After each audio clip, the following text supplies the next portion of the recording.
(2024년 6월 13일) 매일 성경 말씀 묵상입니다. 오늘 성경 말씀은 사도행전 20장 1절에서 16절에 있는 말씀입니다.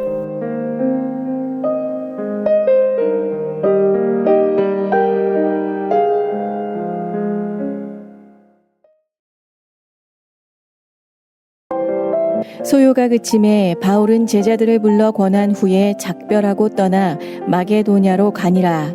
그 지방으로 다녀가며 여러 말로 제자들에게 권하고 헬라에 이르러 거기 석 달 동안 있다가 배 타고 수리아로 가고자 할 때에 유대인들이 자기를 해하려고 공모함으로 마게도냐를 거쳐 돌아가기로 작정하니 아시아까지 함께 가는 자는 베레아 사람 브로의 아들 소바도와 데살로니가 사람 아리스다고와 세군도와 더베 사람 가이오와 및 디모데와 아시아 사람 두기고와 드로비모라.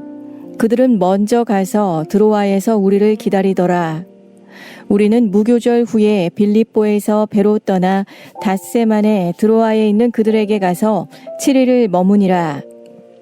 그 주간의 첫날에 우리가 떡을 떼려 하여 모였더니 바울이 이튿날 떠나고자 하여 그들에게 강론할세 말을 밤중까지 계속하매 우리가 모인 윗다락에 등불을 많이 켰는데 유두고라 하는 청년이 창에 걸터 앉아 있다가 깊이 졸더니 바울이 강론하기를 더 오래 하매 졸음을 이기지 못하여 3층에서 떨어지거늘 일으켜 보니 죽었는지라.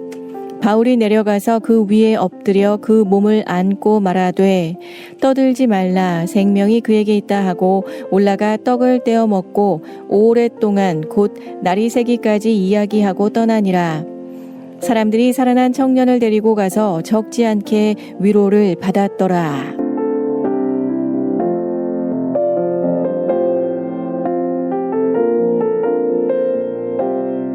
우리는 앞서 배를 타고 아소에서 바울을 태우려고 그리로 가니 이는 바울이 걸어서 가고자 하여 그렇게 정하여 준 것이라.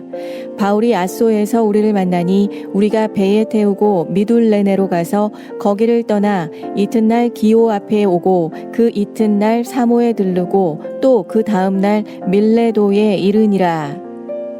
바울이 아시아에서 지체하지 않기 위하여 에베소를 지나 배 타고 가기로 작정하였으니 이는 될 수 있는 대로 오순절 안에 예루살렘에 이르기 위해 급히 감이라. 샬롬, 우리 영석교회 우리 청년부 여러분들, 한 주간 어떻게 지금 보내고 있는지요? 오늘 하루도 주님의 말씀을 사모하는 가운데 주님의 뜻을 구하고 주님과 동행함을 통하여 하는 모든 일 가운데 형통하기를 바랍니다. 오늘 말씀을 살펴보니까 복음은 갈 길을 가고 사람의 사는 일도 원래 가는 길로 가는 것을 우리가 볼 수가 있습니다. 사람의 죽고 사는 것은 한 수치도 쉬지를 않습니다. 앞에서 생명의 복음이 들려지고 있는 중에도 죽음은 일어납니다.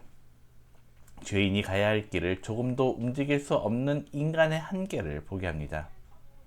그러나 성경은 그런 한계를 이기는 것이 무엇인지를 보여주고자 하고 있습니다. 에베소 사람들이 마치 광란과 같은 소요가 잦아듭니다. 그처럼 요란하던 사람들이 집으로 돌아가면서 다만 머리를 긁적일 뿐입니다. 왜 그랬는지 서로 민망해합니다.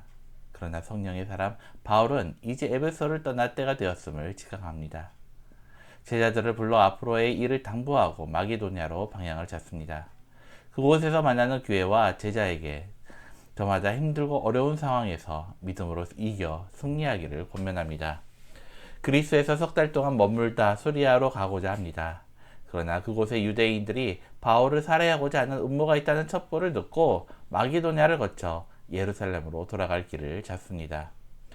동행할 제자 몇 사람은 먼저 드로아에 가서 기다립니다. 바울은 마게도냐 빌립보에서 배로 드로아에 도착하여 같이 합류하여 함께 지냅니다. 마침내 때가 되어 다음 날 떠나기로 하고 그곳의 제자들과 함께 저녁에 모입니다. 떡을 떼고 말씀의 교제를 나눕니다. 바울은 제자들의 사랑하는 마음과 안쓰러운 마음이 겹쳐 말씀을 멈추지 못하고 계속 이어갑니다. 밤중까지 계속해서 강론하던 중에 유두고라는 청년이 창에 걸터 앉아 말씀을 듣다가 그만 떨어집니다. 3층에서 떨어진 유두고는 그 자리에서 즉사합니다. 말씀으로 인해 은혜가 충만한 자리가 자칫 애통과 고통의 자리가 될 순간입니다.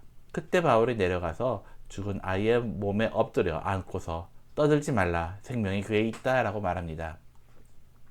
복음의 말씀을 나누고 성령이 함께 하신 자리에도 죽음은 찾아옵니다. 사람의 죽고 사는 것은 어떤 시간과 상황에도 멈추지 않습니다.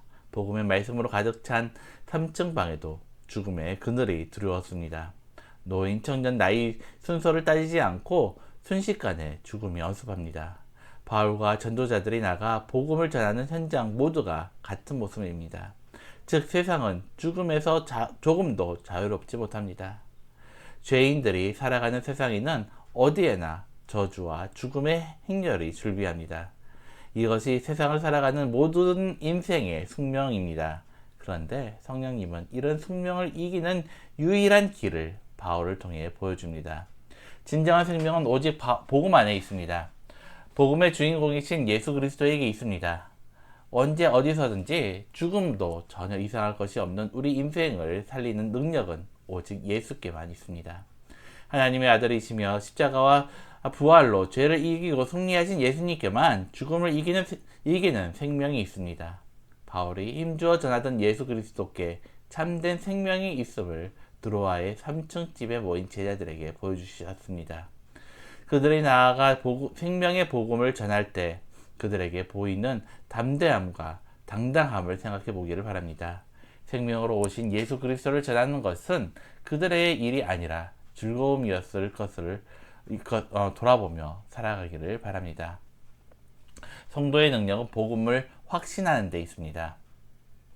살아계신 주께서 나의 죄를 사하시고 죽음의 저주로부터 건지셨다는 사실을 인정하는 데 있습니다. 그래서 나는 주와 동행하여 영원히 죽지 않고 함께 살 것을 믿는데 성도의 능력이 있습니다. 그런 확신과 인정과 믿음은 성경 속에 고스란히 들어있습니다. 오늘도 성경을 살펴 복음의 능력을 사는 하루가 되기를 바랍니다. 오늘 말씀을 다시 한번 묵상하면서 유두고의 죽음을 통해 알게 된 사실이 있다면 무엇인지 다시 한번 정리해 보시기 바랍니다.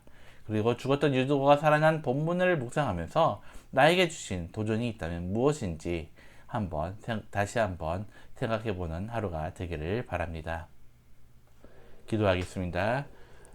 하나님 아버지,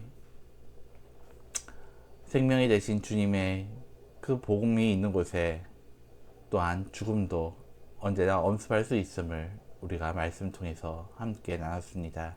하지만 아버지, 우리가 정말 주님 안에서 자유하며 주님 안에 그 생명을 우리가 받은 자로서 그 죽음을 두려워하는 것이 아니라 정말 우리가 참된 생명이 우리에게 있음을 감사하며 또한 그 천국에 대한 그 소망을 가지고 살아갈 수 있는 하루하루가 될 수 있도록 주님 함께하여 주시옵소서. 우리가 매일 살아가는 이 삶이 주님의 은혜요, 주님께 주신 선물임을 늘 감사하며 나아가는 하루하루 그 기쁨으로 나아가기를 원합니다. 오늘 하루도 우리와 함께 해주신 주님께 감사드리며 예수님의 이름으로 기도드립니다. 아멘.